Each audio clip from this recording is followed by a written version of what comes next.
السلام علیکم ویورز، میرا نام عطاء الرحمن اور آپ دیکھ رہے ہیں عطاء بخاری یوٹیوب چینل۔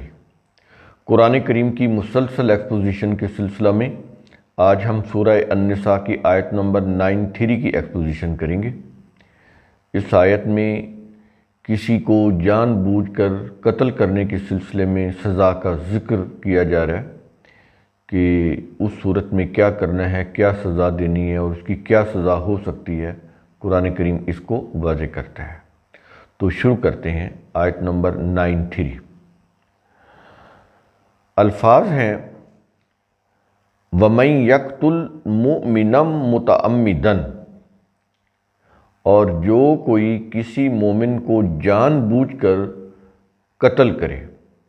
یہ متعمدن کے لفظ ہیں، قتل عمد جس کو آپ بولتے ہیں۔ تو جان بوجھ کر کسی مومن کو قتل کرے تو اس کی سزا کیا ہے، آگے قرآن بتا رہا ہے۔ کیا یہ رہا ہے فَجَزَاؤُهُ جہنم، تو اس کی سزا، تو اس کی جزا یعنی سزا جہنم ہے۔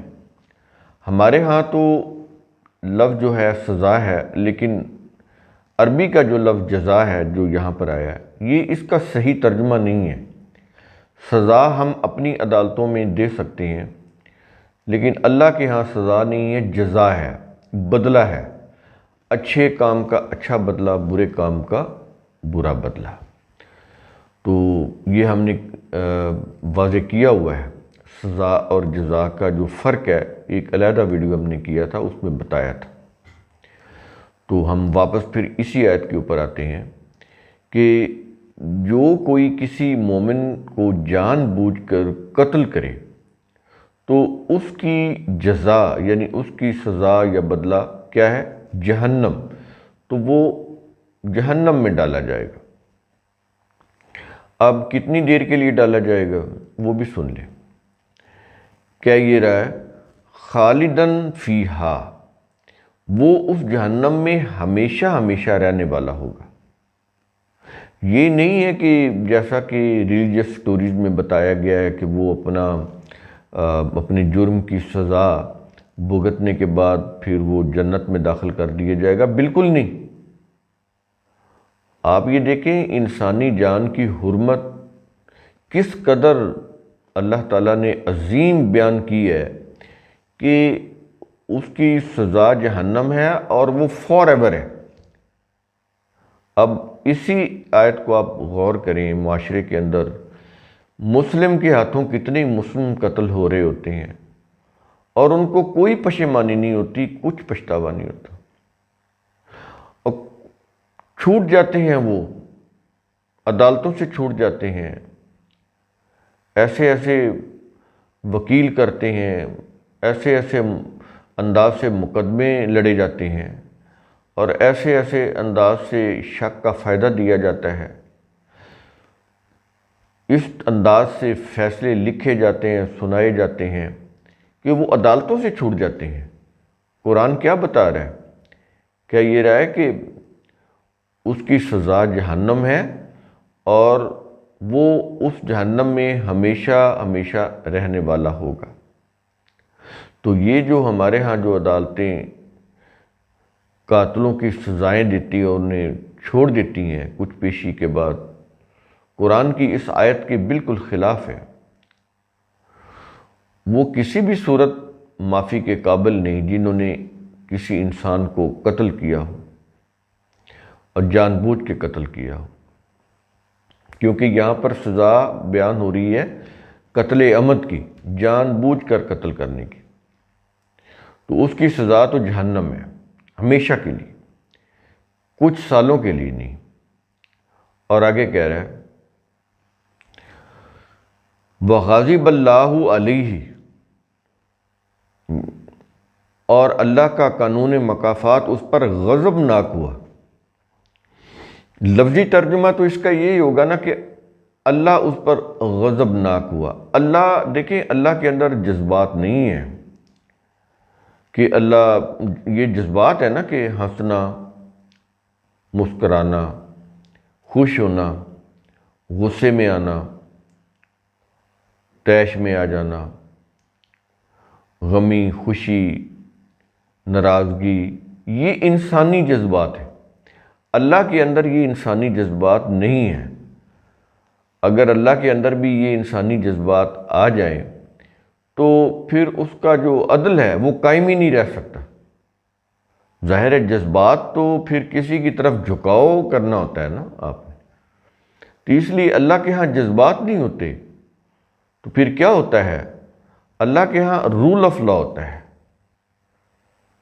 یعنی رول آف لا، عدل و انصاف، اس کے ہاں یہ ہوتا ہے۔ اسی کی روح سے اس کا کائنات کا نظام بھی چل رہا ہے، اور انسانی معاشرے کو صحیح طور پر چلانے کے لیے جو قوانین اس نے اپنی کتاب کے اندر دیے ہوئے ہیں، اگر وہ اسی طرح نافذ کر دیے جائیں تو سوسائٹی جو ہے اسی دنیا میں جنتی بن جائے۔ تو یہ قانون کی بات ہو رہی ہے، بذات خود اللہ کی ذات کی نہیں کہ اللہ غصے میں آ جاتا ہے یا غضبناک ہو جاتا ہے۔ لفظی ترجمہ تو ایسے ہی ہوگا، لیکن ہم بار بار یہ بتاتے ہیں کہ قرآن کریم کو سیاق و سباق کی روح سے سمجھنا ہوگا کہ بات تو وہ ہماری ہی زبان میں کرتا ہے، ہمارے ہی انداز سے کرتا ہے، کیونکہ اس نے ہمیں سمجھانا ہوتا ہے۔ لیکن یہ اللہ کا جو معاملہ ہے وہ انسانوں سے بالکل جدا ہے، کہ اس کے ہاں جو غضبناک ہونا ہے کیا ہے، اس کے قانون کا غضبناک ہونا ہے، اس کا جو قانون مکافات ہے اس کا غضبناک ہونا ہے۔ تو یہ چیز سمجھی کہ وغاضب اللہ علیہ، یہ جو اللہ کا غضب ہے اس سے کیا مراد ہے۔ اور اگلی چیز ہے، ایک تو غضب کی بات ہوگی، اللہ کا غضب، اور دوسرا آگے بتا رہا ہے کیا یہ رہا ہے وَلَعَنَهُ، اور اس نے اس پر لعنت کی، اللہ نے لعنت کی۔ اب ہمارے ہاں لعنت تو ایسے نا، ہم ایسے ہاتھ کر کے کسی کو لعنت بھیجتے ہیں، یہ ہمارے ہاں جو لعنت ہے وہ عربی کے اندر نہیں ہے۔ عربی میں لعنت کے معنی اور ہیں، ہمارے ہاں لعنت کا کنسپٹ بڑا ہی یوں کہہ لیں کہ توہین امیز ہے۔ تو یہ عربی کا لفظ ہے، ہم بار بار جب بھی آتا ہے یہ لفظ آپ کے اوپر واضح کرتے ہیں۔ لعن یا لعنت یہ عربی کا لفظ ہے، اس کے معنی ہوتا ہے محروم کرنا۔ جب انسان اللہ کے قوانین، اس کی رول آف لا، اس کے عدل و انصاف سے ہٹ جاتا ہے، اس کی دی ہوئی عقل و فکر کی نعمتوں کو استعمال کرنا چھوڑ دیتا ہے اور اپنی مفاد پرستیوں میں پڑ جاتا ہے، تو اللہ کے قانون مکافات کے تحت وہ لعنت میں گرفتار ہو جاتا ہے، یعنی اس کے اوپر محرومی طاری ہو جاتی۔ محرومی کیا کہ عقل و فکر جو بہت بڑی نعمت ہے، کھانے پینے سے زیادہ جو بڑی نعمت ہے وہ عقل و فکر کی نعمت ہے جو اللہ نے انسان کو مفت میں دی ہوئی ہے، تو یہ انسان اس سے کام بھی نہیں لے سکتا، نہیں لیتا، تو نعمت ہے اس کے پاس، سوچنے سمجھنے کی صلاحیت ہے لیکن استعمال نہیں کر رہا، تو اس نے اپنے آپ کو اس سے محروم کیا ہوتا ہے۔ کیوں کہ اس کے اوپر اپنی مفاد پرستی غالب آ جاتی ہے۔ جب اپنی مفاد پرستی غالب آ جاتی ہے تو وہ اس سوچنے سمجھنے کی جو نعمت ہے اس سے محروم اس نے کر لیا ہوتا ہے خود کو۔ تو اس لیے الفاظ یہاں پر یہ آ رہے ہیں کہ اس نے اس پر لعنت کی۔ یہ ہے لعنت کے معنی کہ انسان نے اپنی مفاد پرستی میں پڑھ کر اپنے آپ کو عقل و فکر کی صلاحیتیں، سوچنے سمجھنے کی صلاحیتیں، ان سے اپنے آپ کو محروم کر لیا، یہ ہے اس کے معنی۔ جب یہ عمل ہو جاتا ہے تو اس کے بعد قرآن کیا بتا رہا ہے؟ کیا یہ رہا ہے وَأَعَدَّ لَهُ عَذَابًا عَظِيمًا، اور اس نے اس کے لیے بہت بڑا عذاب تیار کیا ہے، عذابًا عظیمًا۔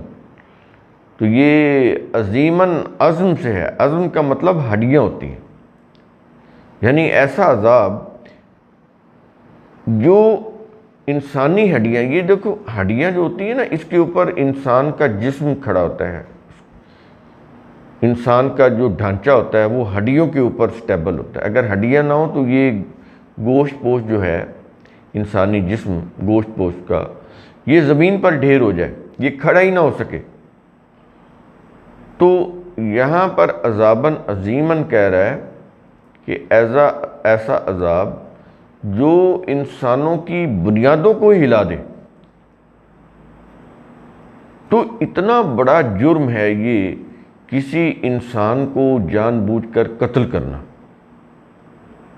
اس کی سزا فار ایور جہنم ہے, کوئی معافی نہیں ہے اس کی. اللہ کا قانون اس کے اوپر غضبناک ہوتا ہے, اللہ کا قانون مکافات, کیونکہ اس نے ایک آدمی کو جان بوجھ کر قتل کر کے اللہ کے قانون کے غضب کو دعوت دی ہوتی ہے, اور اس کا قانون مکافات غضب میں آ جاتا ہے. اور جب غضب میں آتا ہے تو اس کے اوپر لعنت پڑ جاتی ہے. کس چیز کی؟ عقل و فکر کو استعمال نہ کرنے سے جو محرومی ہوتی ہے وہ اس کے اوپر پڑ جاتی ہے. یہ محروم ہو جاتا ہے, اپنی عقل و فکر سے کام لینے کے بھی قابل نہیں رہتا. اس کی وجہ کیا میں نے بتائی, مفاد پرستی. دنیا میں آپ کہیں بھی دیکھیں, جب بھی کوئی انسان مفاد پرستی میں پڑے گا تو شارٹ کٹ اختیار کرے گا. اپنے تھوڑے سے فائدے کے لیے کسی کا قتل کرے گا, کسی کو ریپ کرے گا, کسی کے ساتھ ظلم و زیادتی کرے گا اپنے تھوڑے سے فائدے کے لیے. تو وہ اسی صورت میں کرتا ہے نا جب سوچنا سمجھنا اس کا بند ہو جاتا ہے, اس کو صرف اپنے مطلب کی چیز نظر آ رہی ہوتی ہے, لیکن جو بعد میں کانسیکوینسز ہوتے ہیں تباہ کن وہ اسے نظر نہیں آ رہے ہوتے. اس لیے قرآن کریم یہاں پر لعنت کا لفظ استعمال کرتا ہے کہ اس نے سوچنے سمجھنے کی صلاحیت سے خود کو محروم کر لیا ہوتا ہے, اور اپنی مفاد پرستی میں اندھا ہو کر وہ سب کچھ کرنے کے لیے تیار ہوتا ہے, وہ کتنا ہی برا کام کیوں نہ ہو, قتل ہی کیوں نہ ہو. تو اس لیے اس کی سزا بھی فار ایور جہنم ہے, اور جہنم میں بھی ایسی سزا جس کو وہ کہہ رہا ہے عذاباً عظیماً, کہ اس کے لیے عذاب عظیم ہے جو اس کی بنیاد تک کو ہلا دیتا ہے, اس کی بنیاد ہی نہیں رہتی. تو یہ بڑی قابل غور آیت ہے. انسانیت کے لیے, معاشرے میں امن و سکون کے لیے اس آیت کو سمجھنا بہت ضروری ہے. آخر میں یہ چیز سمجھ لیں کہ قتل خطا میں خون بہا ادا کرنا, گردن آزاد کرنا یا سیام, یہ ٹھیک ہے, ہو سکتا ہے, یہ قتل خطا میں ہے. جبکہ قتل عمد یعنی جان بوجھ کر قتل کرنے میں کیا ہے, اس کی سزا موت ہے. اور یہاں لعنت سے مراد قاتل کو زندگی کی نعمتوں یعنی شہری حقوق سے اس کو محروم کر دینا ہے. یہ ہے کہ جو شہری حقوق ملے ہوتے ہیں نا, اب اس نے قتل کر دیا ہے, اس کے شہری حقوق سلب کر لیے جائیں گے. اس کی آزادی, اس کی خود مختاری یہ سلب ہو جائے گی. اس کو جیل میں ڈالا جائے گا تو ظاہر اس کی وہ شہری حقوق ختم ہو گیا نا. اس کی آزادی خود مختاری جہاں جائے چل جائے, جو چاہے کرے, وہ سلب ہو جائے گی. جیل میں چلا گیا نا. قرآن کریم یہ بات کر رہا ہے. تو قرآن کا اصول ثم تتفکروا, اس کی روح سے آپ خود بھی سوچا کریں, سمجھا کریں, غور و فکر کیا کریں. شکریہ.